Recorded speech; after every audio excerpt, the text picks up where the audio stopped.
Coming up next on Passion Struck. We have a real aging demographic shift that we've seen all around the world and is starting to accelerate as this baby boomer generation, the youngest of which are now starting to retire. And this generation is the big predominant owner of small businesses. And there's two things going on with that. That means that you have a ton of supply, right? So always good to buy something at a discount if there's a big supply. The problem though is most of these owners don't know how to sell their business. They don't know how to prep their business for sale. They don't know that their business is even sellable, and they certainly don't know how to price it. And so we have to educate the populace in how to train business owners to think about transferring their businesses so everybody gets a fair price and a fair exchange. Welcome to Passion Struck. Hi, I'm your host, John R. Miles, and on the show, we decipher the secrets, tips, and guidance of the world's most inspiring people and turn their wisdom into practical advice for you and those around you. Our mission is to help you unlock the power of intentionality so that you can become the best version of yourself. If you're new to the show, I offer advice and answer listener questions on Fridays. We have long-form interviews the rest of the week with guests ranging from astronauts to authors, CEOs, creators, innovators, scientists, military leaders, visionaries, and athletes. Now, let's go out there and become Passion Struck.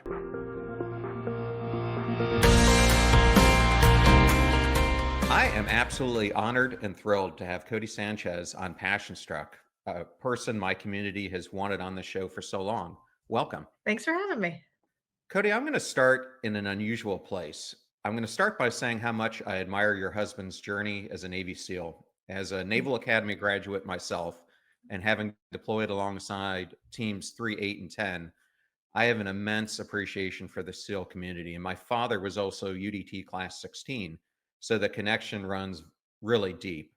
And as I was prepping for this interview, I happened to listen to your podcast where you were interviewing Chris and our mutual friend, Gabrielle Lyon, where you guys were talking about health, fitness, and incorporating those habits into relationships. And what I wanted to ask is, what's been the most impactful habit or mindset from his SEAL training that you've seen spill over into both of your lives?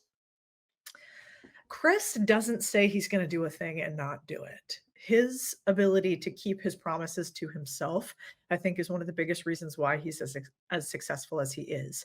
It starts with a really core understanding that if you lie to yourself, then you are more likely to lie to everybody else, and you're more likely to not achieve the things that you really want because you're telling the universe and you all the time that you aren't that serious. And so I take that away from Chris often.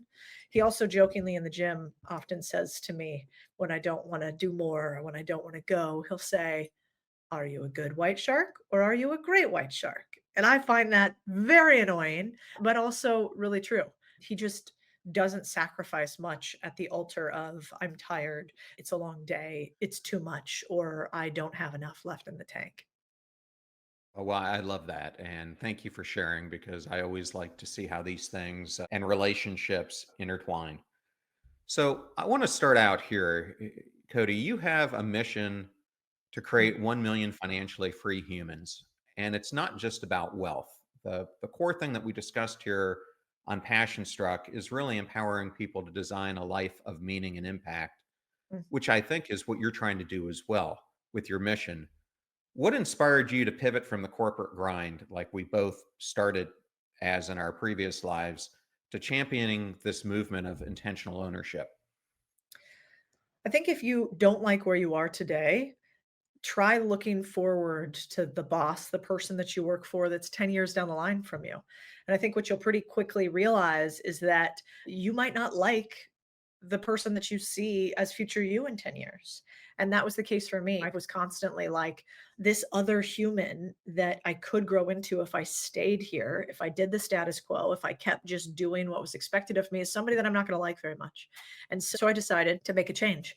And it was pretty much at that moment when I started to buy businesses, when I started to invest in outside companies, when I started to invest in other private equity funds. And because I was throwing little fishing lines out into the water to see what I could catch. And I wasn't sure what the right move was. There were so many options in front of me. I was overwhelmed by the number of optionality in the world. And I was scared to leave because I wasn't sure that I could do it on my own. And so that whole process led me to thinking, well, maybe I actually could take risk and go do something bigger than myself. But it took a long time to figure out how and why. Thank you for sharing that. And today, I think the core thing that we're going to be discussing is this whole concept of breaking free and redefining success on your own terms. And we're going to be discussing your book, which comes out the day this podcast is released, Main Street Millionaire: How to Make Extraordinary Mm. Wealth by Buying Ordinary Businesses. Congratulations on this book. It's been a long time coming. Oh, thanks. So, I want to start here. So many people chase the hustle culture. I know Mm, I did it for many years, whether it's startups, promotions, or side hustles, only to think they're making strides and feeling more and more unfilled with meaning and hope and aspiration. How mm, does your approach of investing in small local businesses shift the narrative and allow people to create a life they love? mm. Here's what the data tells us. The data tells us that when you work in a small business, 60% of the time you like what you do for a living. The average corporate employee, 85% of the time, does not like what they do for a living. So we have a bias, I think, towards groups of humans that have connectivity, that feel like we are working together on something important. When we become a number, a cog in the wheel, it decreases our happiness level. So I would say, first of all, if you don't love your job, maybe try a smaller company. Maybe try a company where it is really materially important to them that you show up every single day. And I think that is something that we stopped feeling. When I worked at Goldman and Vanguard and State Street and all these big companies, I didn't really matter to the company. If I disappeared, it didn't matter. In fact, at Goldman, they cut about 20% of the workforce every single year. And so I was nothing but a number. And if I grew really highly inside of the company, I still probably wouldn't matter. CEO hypothetically might not matter at a company like State Street or Goldman, but that would really be like the level of staff that is absolutely necessary. Otherwise, the business starts to crumble. And so, if you can go from being somewhere where you're not needed to being needed, I think we're happier. Human beings, in my opinion, you need to feel useful. Utility leads to happiness. And so, in small business, you have that. Now, the second thing that we've seen, and why I wrote the book, is that we are moving away from small businesses. Small businesses are like the little goldfish that are getting eaten up and eaten up by the bigger and bigger fish. And those bigger and bigger fish are private equity. So, right now, if you don't like the job that you have, if you don't make enough money, we've thought that the only real answer were that you had two paths. You could, well, get a better job or a different company or a different title. So, stay on the corporate grind, or go do a startup. Now, I think people who do startups are incredible, and I'm really glad they exist in the world. I'm one of them. But I don't think that everybody should go do a startup. In fact, I think you are very rare if you are going to go and start something from nothing and you're going to brave the truth, which is that most startups do not make money. Most startups fail, 90% fail within the first 10 years. Most startups never are profitable ever. And the few startups that are, the average entrepreneur that starts a business makes anywhere from $30,000 to $60,000 a year. And so I think we were told a little bit of a lie, that to start up was how we made our millions. Well, that is not true. Now, if you have an idea that is inside you, that you would die for the want of it not existing in the world, that keeps you up late at night, that you want to grind on for 20 hours a day, or at least 12, then do a startup. Then create that innovation that we need in the world, and we'll be better for it. And we should thank you for it.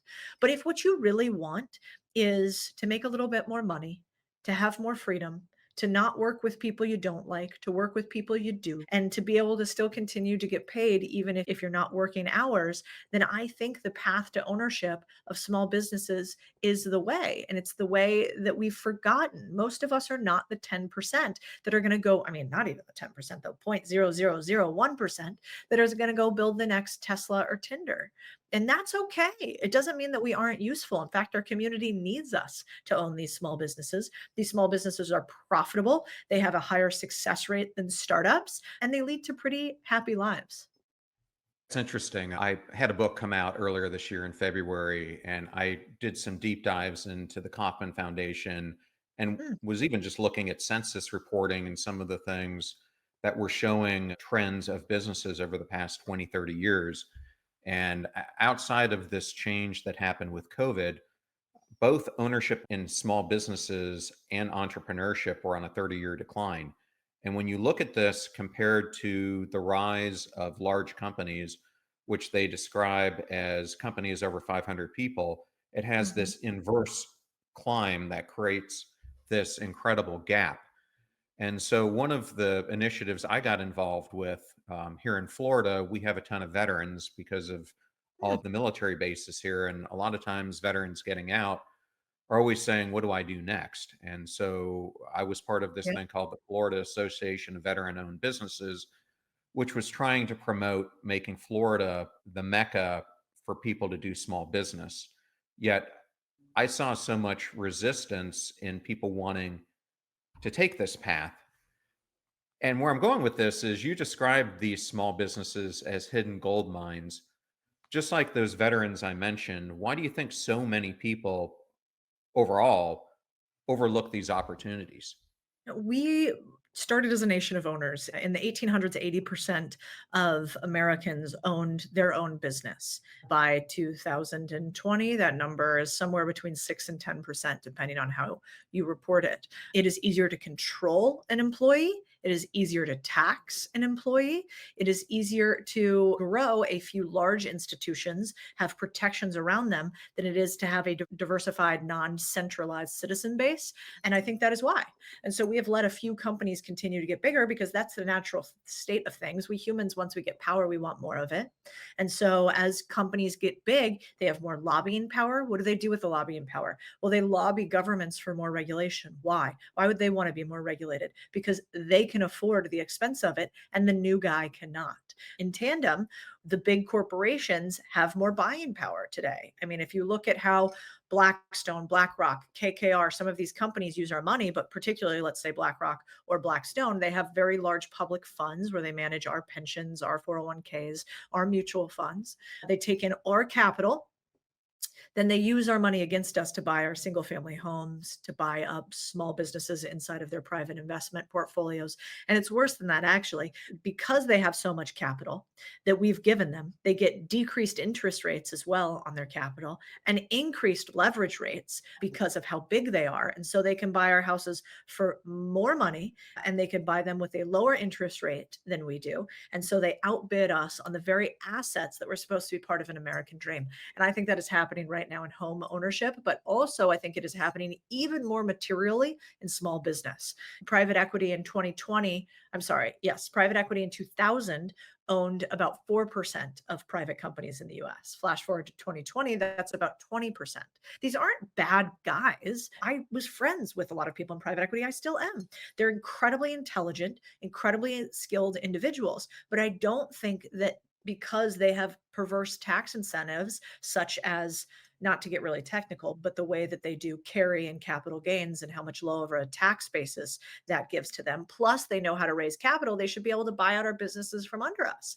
And we've all felt it. You've gone to your favorite neighborhood store after it's been replaced with a CVS or a Walmart. You've felt what it's like when you go to a local coffee shop and that coffee shop has been bought out by private equity. It's really hard to not suck the soul out of something when you've never stepped foot inside that company and you just see it as numbers on a spreadsheet. And that is what these large private equity firms do. It's just perverse incentives. And so you can't really get mad at the snake for biting you when you know that's what snakes do and what they are created to do. They're not wrong, they are just created that way. And so my pushback on this is, yes, I think there are some regulatory changes that could happen, but also let's take back our businesses ourselves and not wait for the government to do it for us. Thank you for sharing that. And you probably don't know this about my background, but I've spent about 12, 13 years in and out of private equity. When I was a senior executive at Dell, when I lived in Austin, and I left because I was recruited by Hellman and Friedman to become the chief operating officer of a tech company. And I saw that side of it from being an operator. And then I was partner in a private equity firm, about 10 billion in assets, and It's did a big. lot on the investment side. So I saw both side of it. But I have to tell you, recently, this became really real for me in a personal way. You were just talking about how many homes that these companies are buying up. And I live here in Tampa Bay where Hurricane Helene in one night displaced 12,000 homes that were flooded, including mine. And all of a sudden, when you hit this market that's owned by private equity, who are miles and miles away from what's happening, and you as a person trying to find a rental can't because they're not shifting quickly enough to the urgent needs of the population around. Plus, they're not doing the cleanup, everything else. It really shows you localization versus this umbrella effect that these companies have. So, That's a great point. And I think that's a really good point too. When a dog takes a shit on your lawn, you clean up your lawn. Why? Because it's yours. Because you don't want that sitting on your front yard. But when you don't own the house, when you don't really visit the house, when that is just an asset and not a home, you treat it real different.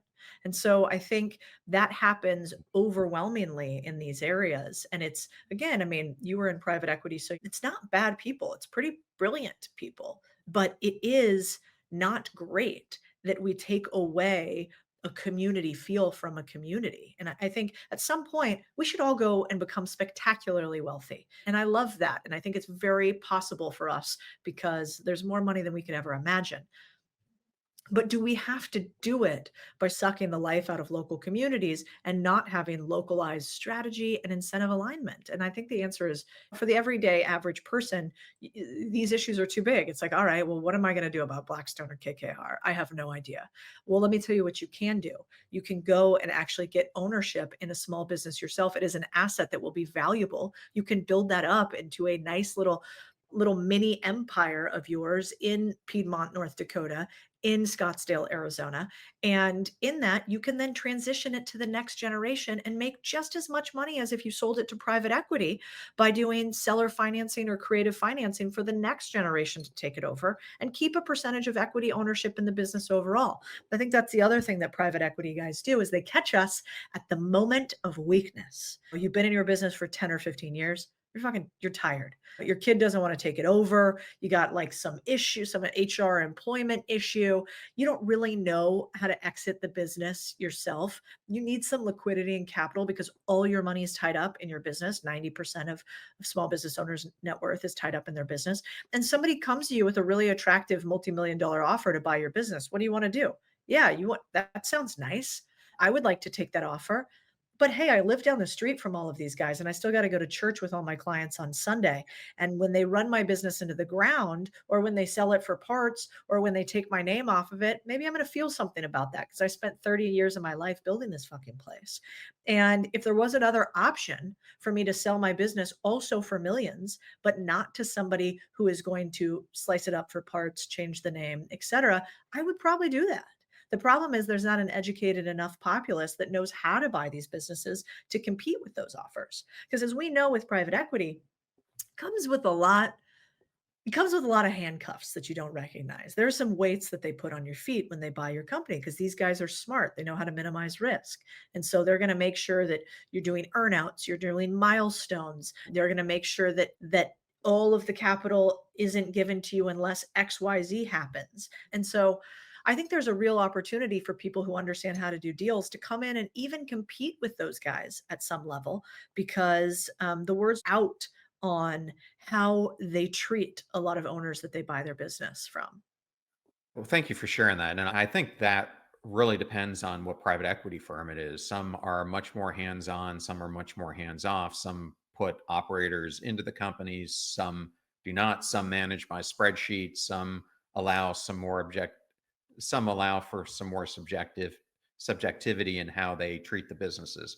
But you're right, you pick the wrong partner and it's going to be a messy situation. I want to dive into your rich framework here in a second, but one of the things I learned the most when I was in private equity is to look for shifts that were happening before they happened. We used to call them inflection points in the market. And Mhm, it's interesting because you mentioned that it only takes 1 to 5% of the population to change the course of history, which would be a huge societal shift. How do you see what you're writing about in this book and small business owners contributing to this kind of shift? well, if we know that only 6% of Americans on average own a small business, then what do we know? We know if we actually got 1 to 5% of Americans to additionally own a small business, we've anywhere from 20% increased to doubled the amount of owners in this country. Why do I think that's good? Well, if we have a bunch of owners in this country, they're a lot harder to push around. It's harder to require, for instance, that owners, because we have a diversified group of companies as opposed to a few Fortune 500, if we have hundreds of thousands or millions of companies, then they're harder to regulate. For instance, if you want to say medical mandate here or there to the big Fortune 500, well, they can come after you and sue the shit out of you. But if you have a ton of companies, then that's much harder to do. That's why decentralization is really good for protection. It's the same thing with this idea of Bitcoin or crypto. When we don't have one single point of failure or one single point of friction, then we usually have healthier ecosystems and marketplaces. We want this in everything, really. We want this in food processing. We want this in logistics. We want this in our power sources and everything and everywhere. If we can have decentralizations and multi nodes, it's usually better for society. In this case, better for consumers and citizens. What I think is happening today that's a little bit different is that for the first time ever, we have a real aging demographic shift that we've seen all around the world and is starting to accelerate in the US, which is this baby boomer generation, the youngest of which are now starting to retire. And this generation is the big predominant owner of small businesses. And there's two things going on with that. That means that you have a ton of supply, right? So always good to buy something at a discount if there's a big supply. The problem, though, is most of these owners don't know how to sell their business. They don't know how to prep their business for sale. They don't know that their business is even sellable, and they certainly don't know how to price it.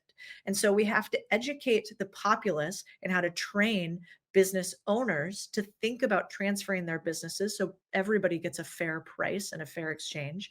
And then we've got to train the sellers to realize not to just shut down their business or sell to a big corporation or sell to private equity, but instead maybe think about how to keep the ownership local. And the last thing I'd say there is there's lots of studies that show that if you spend $1 at a local business. So you go to a local hardware store, 60 cents of that dollar stays in your local community. If you go instead to Amazon and you buy the wrench or you buy the hammer on Amazon, less than 10%.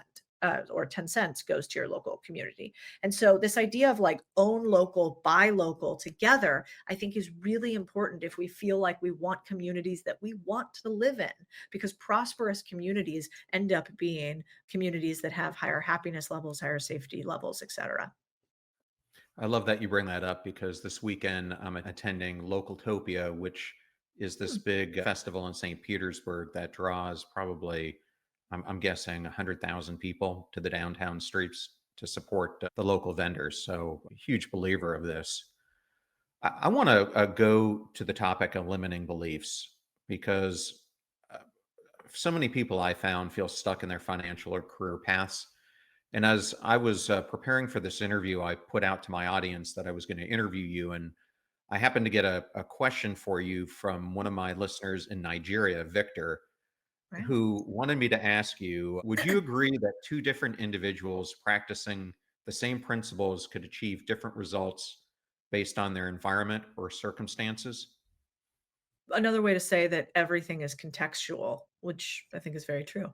I'm not sure there's too many things that are complete black or white instances, mathematical equations until we prove them wrong, perhaps, scientific equations until we prove them wrong, perhaps. But I do think by and large, we are all an amoeba put into a petri dish that is a byproduct of the other things that go into the petri dish alongside us. We're contagious and we are easily influenced by our society and by our culture and by the people surrounding us. So, one of the reasons why we created Contrarian Thinking and our Contrarian Academy, which is where we teach people to buy businesses, is because you do become the average of the people you surround yourself with, both in weight and bank account, in title, in marital status. It's wild when you start to realize how contagious we are. And that's why I relentlessly cut out negative naysayers in my life, because they are actually making me make less money, be healthy on average, be happier. And life's hard enough as it is when you have people who are cheering you on to win. The last thing that you need is to let those who don't want you to win into your ecosystem.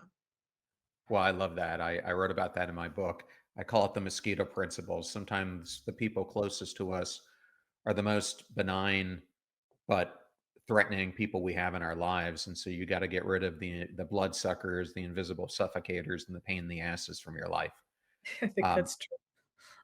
so I wanted to just ask you one follow up on what you just said. Mm. So for someone who's faced in that environment that we were just talking about, do you think they should focus on changing their environment, or do you believe they should work to adapt within it?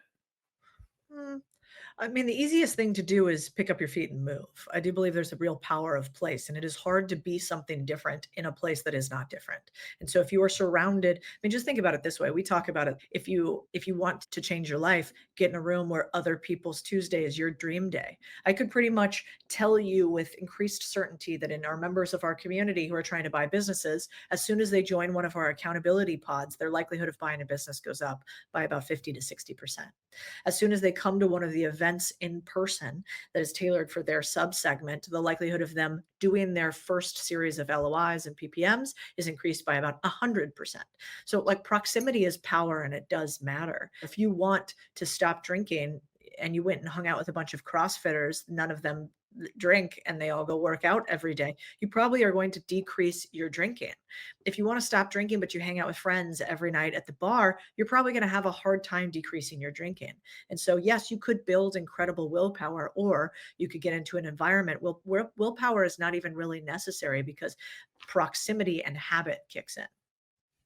I think that's a great example. And I haven't had a drink since August of 2023. And I realized early on in this journey that I was spending too much time doing those types of things. And I wanted to break from it because I was not able to focus on the things that truly mattered. But to your point, I had to really distance myself from the people and the places I was going to, because if you don't, it just keeps drawing you back in. So I think you make a really good point. So I want to shift the conversation to intentional wealth creation, because when I was reading the book, I equate the rich framework as a pathway to intentionality, really, because each step in the framework aligns to deliberate actions that lead you to financial goals and eventually personal success. So I want to start out with the first, research. You emphasize that finding the perfect fit business is part of this phase. How can someone intentionally, because I think this is important, align the business that they choose with their value system and long term goals? Well, I think tools limit mistakes. So if you want to succeed more consistently, you should try to steal somebody else's 10,000 hours and use the tools that they've used to already get the thing that you want. And so what I do in the book is I give you what I call the perfect fit Venn diagram. And so basically this is overlapping three circles that talk to you about your passions, or what we call obsessions. I'm more interested in what you're obsessed with and what you're passionate about, your skill set, what you are uniquely skilled at in the world and like doing, and then your network. Where do you have other people who can help you achieve the things you want with more speed and certainty? We take this you through this exercise to look at those three things and then put it into your deal box. And a deal box when investing is similar to what we in private equity might call our investment thesis. So, what is the thing that you are going to invest in that will be the blinders that you keep on for all the distractions of potential investments? If you want to close a deal with higher likelihood, it's not that you should actually open your aperture and look at more deals. You should get really clear on what is a good deal for you. And so, this is an exercise that I think if people follow through with it, will accelerate your deal buying journey much faster. It'll also accelerate your career and your ability to negotiate because you're going to have the rarest of things, a knowledge of what you want, which most people do not have. And in that same chapter, you show a pyramid, which I really liked. You titled this Competition is for Losers, Why Small Businesses Are Easier to Buy. And you're right, most people who talk about acquisitions refer to businesses doing 100 million or more in annual revenue, the ones that private equity companies typically buy up that most of us can't afford.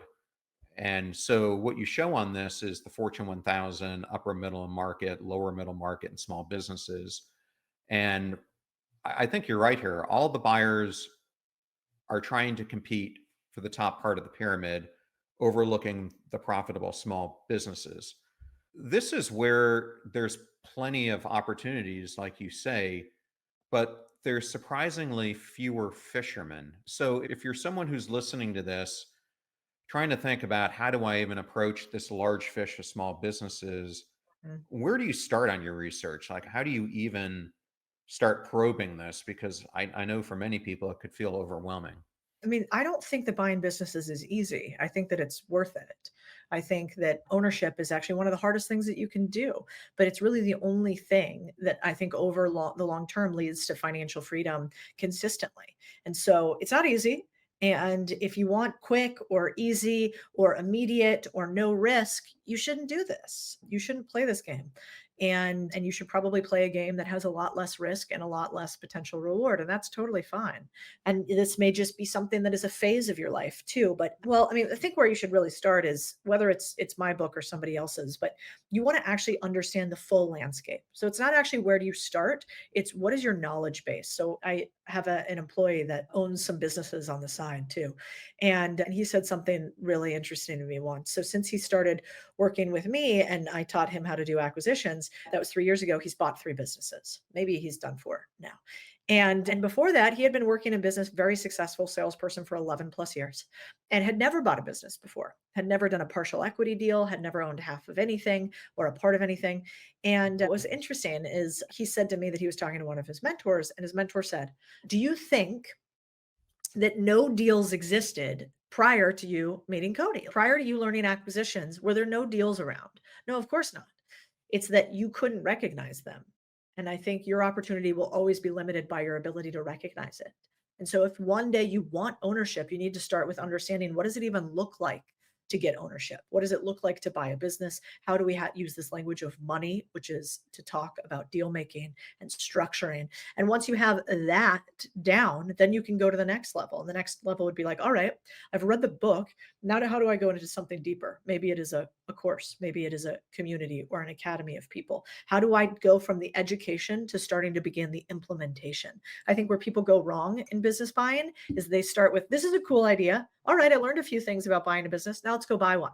And instead, it should probably be maximize your education until you can say you're quite versed in how to buy businesses. You could have a conversation with you or I on doing a private equity deal, and you would understand everything we're saying. And if we probed you on some questions, you would be able to respond in kind. Then you might be ready to start looking at acquisitions. But what I found is there's some real hubris that comes along with acquisitions, and also that exists a lot in finance. Like one of the things I find most interesting is that people who have been in finance but never done a deal always talk like they know how to do a deal. But if you've never done one, then it's just theory. It's not actual practice. And it's a totally different thing buying a business by yourself than it is doing it in a corporation. That's why I had to start with some smaller ones and I scaled my way up continuously because I wanted to make sure that I was an expert before I started putting my expertise into action. And for someone who's looking at the type of business they should invest in, I know people have come to me constantly saying, "Why aren't you creating a consulting business?" Mm, In Passion Struck, and I worked for Booz and Co. and I was a senior leader at Arthur Anderson. And running a consulting business is very difficult. It means that you have to get everyone tied to a common methodology. If they're remote from you, there's just a ton of oversight, making sure that they're following the script and doing it consistently, etc. Not that you can't do it, but there's easier businesses. So, what would you recommend are some of the green light businesses for people to focus on, and maybe some of the red light ones that are more difficult to do? First, I'd say this. If you've ever spoken to a business owner in any sector and asked them, is your industry or sector easy? You already know what the response is going to be. They always say no. Business owners are really funny. We're always really negative about the industry we're in. We think it's hard. We think it's risky. We think that other people shouldn't get into it. We think the grass is greener somewhere else. So, what I will say first is like every business is hard. And are some of them harder than others? Theoretically, yes, for that type of entrepreneur. And it really depends on who you are. Now, there are like a list of businesses that I don't like because they're just more complex or complicated. For instance, if you've never run a business before and you have no experience, but you go into industrial manufacturing, you go into biotechnology, you go into, I don't know, complex mergers and acquisitions and starting a business in it. That requires a lot of historical knowledge. Instead, you might want to start with a business that is so simple you could explain it to your grandmother. And this is how I talk about these businesses. Where is there a business where you fully understand the business model? You're like, that's why I always talk about laundromats, but we could use another example. You're like, all right, this guy paints houses and he charges for the paint and he charges for the service to come to the house, and he could put it on a recurring revenue model, and he could have some commercial contracts and he could have some residential contracts, and he probably does door-to-door marketing, maybe a little SEO and social to get it. He needs to know how to price the location, but we could probably figure that out. That's a pretty straightforward business. Okay, I could understand that business and thus I could get into that business. Now, am I going to be as good as somebody that's already been in it? No, of course. I've got to learn the ropes. But I think you're asking to yourself, do you really understand at a core level how this business makes money? And we have what we call the money pathway in the book, which basically shows you, for instance, in what would be a good example of a business, Kim Kardashian. So Kim Kardashian creates a new skincare or a new lip gloss. So she creates a new lip gloss. She posts about it on her socials. She gets sales from people clicking on her socials, and that is how the business makes money. So it's create a product, market the product on her social media, collect the cash for the business. That is her money making deal journey. For a laundromat, it might be put up new signage outside of laundromat, give discounts in the local newspaper, get customers to come in to the laundromat to use the service, sign them up for a monthly program that allows them to get it all at a discounted cost. That's how we make money. So you really want to understand in your business how most businesses don't have more than 3 to 5 steps for how you get attention to product to closing capital. And that's what you need to understand in each business that you would buy. For someone who's listening to this thinking, I want to buy a business, but I don't have the cash flow, what would be your first recommendation of how they could think about this differently? Because there are many different ways to invest in a business without you having to raise the capital yourself. You said it perfectly. You don't actually have a money problem ever in raising capital for a business. You have a knowledge problem. You don't understand all the different ways that people get money that is not out of their bank account or out of their own assets. Those can be ways. We teach 21 different ways to buy a business using varying capital structures. In the book, we focus a lot on one called creative financing, which is basically how do you get the seller of the business to align with you on wanting to put up capital for you to buy the business. So use the future profits and revenue of the business in order for you to buy the business. That's called seller financing. But there's 62 ways from sideways to do this. You could do a Rob's account. You could do a line of credit. You could do a HELOC. You could raise capital from third-party investors as equity. You could raise capital as debt. You could do equipment factoring. I'm sorry, you could do equipment financing. You could do invoice factoring. You could use the equity from another business that you have and give it to that current business owner in order to buy their business. You could ask for a percentage of future sales in order for you to do some sort of partial equity deal that you bring in capital for. So there's all these ways to make money. It's never that you don't have money, it's that you don't have knowledge. And that really unlocked something for me in finance, because when I started buying businesses, I didn't have millions to put on the line. So I had to be really creative in how I did my first series of deals. And now, even today, I'm very creative on deal structuring. There's no way I'm going to do a business transaction that's just dollar for dollar acquisition. I'm going to do some sort of earnout. I'm going to do milestones. I'm going to ask for a discount and warrants and options if we do XYZ, creative deal making. And I think the next place to turn to is the C, or command, in your framework. And I think sometimes people go into a business saying, I don't even know how to do it, not realizing that there's different approaches for how they could build an A team around the business, which may not include them leading it. They may, like many private equity groups do, bring in a caretaker for the business to hit the milestones that they want to achieve. What's your advice here? I mean, we have Lloyd, for example, who's a member of my community, and he bought a laundromat, still wanted to run his day to day business. And so got a general manager to run the laundromat and then bought another laundromat. So now that GM manages both. So if Lloyd, let's say, wasn't a top level private equity operator that's going to be able to attract top level talent, well, he bought a different type of business that he could attract a general manager level talent. And I think he pays his GM something like $50,000, $60,000 a year to run these two laundromats. These aren't a huge cost. So the better that you are, the better talent that you can attract. But you want to buy a business, not a job. And that means that it has employees inside of it. And as we wrap up, Cody, I'd love to explore the bigger picture behind your message. You Mm. describe this as a silent war between Main Street and Wall Street. You have it right behind your back. Why do you feel this battle is so critical, and what role do individuals play in turning the tide? Well, listen, we have a perfect vehicle insight into what can happen if we don't buy these businesses. And I think that is Japan. We can see in Japan right now real centralization of ownership, massive shutdowns of business, the government concerned that there'll be 10% unemployment if they don't figure out a way to transfer these businesses. And so, one, it's a great opportunity for people to build wealth if they're willing to put in the work, but also it's an opportunity to save our country from living under neon signs by big corporations that all report into Wall Street eventually. And so I think this movement is one that we will see within our lifetimes, and it will either go our way or it won't.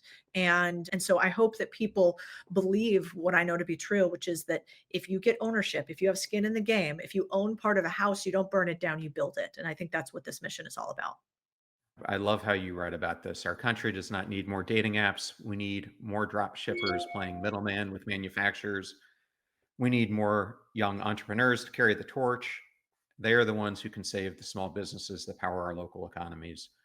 Well, Cody, thank you so much for joining us today. I know you're very searchable, but if there was one location you would tell people to go to, where would it be? Probably be CodieSanchez.com. That's where the book is, all of our event information. We're having a big celebration on the 12th. So thank you so much for having me, John. And I hope that all of your people go out and become owners.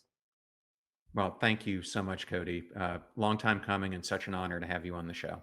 Well, same. Thanks for being a good private equity guy. Okay. I got to run, John. Thank you so much for having me. I really appreciate it. Nice to meet you. Thank you. Bye. Bye.